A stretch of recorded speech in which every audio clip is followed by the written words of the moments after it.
Esto no es mi contenido, esto no es publicidad, esto no es promoción, esto no es baile, esto no es promo. Esto es una noticia que está circulando en todas las redes sociales y yo me tomé 5 minutos de mi tiempo para hacerle un video y darle visibilidad a esta noticia. Es una joven cubana de 25 años fallecida en México. Su nombre es Marintia Cruz Vidal.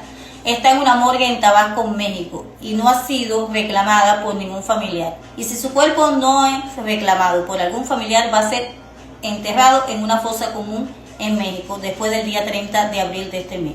Por favor, si pudiéramos apoyar a esta publicación o cualquier publicación que usted vea en las redes, así como yo la estoy apoyando, en compartir para ver si se puede lograr en que alguien la reconozca, en algún familiar la reconozca y pueda ser reclamada y pueda ser enterrada dignamente como se lo merece. Se lo van a agradecer de todo corazón. Como latinos que somos, salimos de Cuba por un futuro mejor y no sabemos qué nos puede pasar en el futuro, en el camino, en la trayectoria. Muchísimas gracias, muchas bendiciones.